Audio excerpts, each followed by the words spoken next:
things in the detention facilities, but it all starts in the schools. What are we doing to help the schools handle the kids in a more trauma-informed way?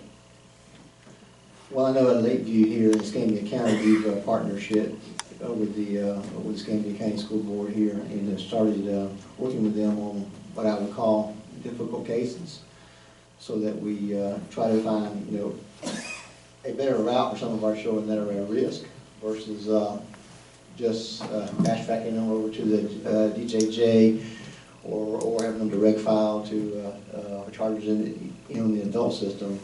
It's still in the very early stages of this partnership. We're working on this, so we haven't really seen the fruit, bear, so to say.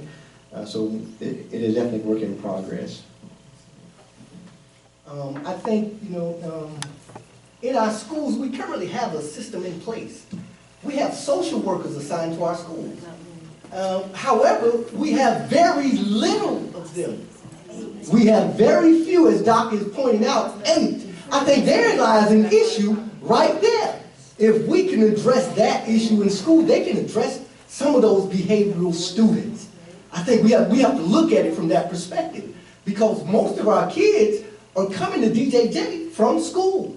So if we can kind of reinforce our infrastructure in the schools, we might can slow the pace of this rapid pace to this juvenile system. Yeah, I do know that Lakeview is in all the elementary schools right now with therapists in all elementary schools. There's different organizations involved in middle school. I'm not sure if that, I want to say, is that Children's Home Society in the actual middle schools? And I think in Escambia County, the county has employed their own licensed therapists for their high schools, if I think, if it's correct. But I do know that Lakeview is involved with a therapist in every school.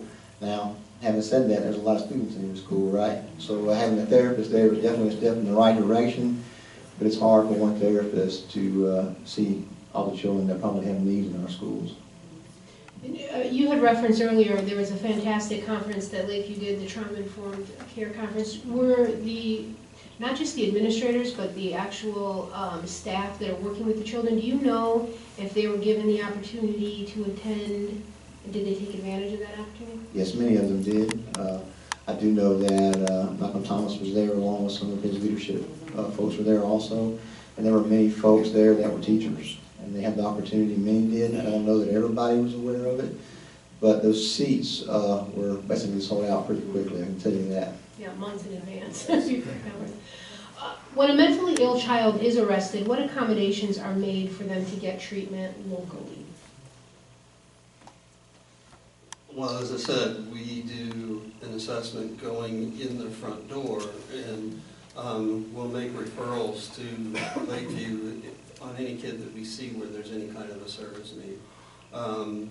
We're currently working in collaboration over in Santa Rosa County with basically everybody that's involved, and I can list all of them. We'll just say all the different parties that might be involved are involved in this collaboration, specifically to try and develop a different method to handle kids that are on the autism spectrum disorder. And then once we get all of the wrinkles worked out on that, the intent will be to expand that out into the other counties within our circuit, but recognizing that many times you have children that are somewhere on that spectrum that come through the door virtually every day, and then they'll go through the process, and we wind up with a kid that's either in a diversion program that's not capable of understanding what they're doing, let alone doing any of the things that they're required, or worse yet, they go on probation.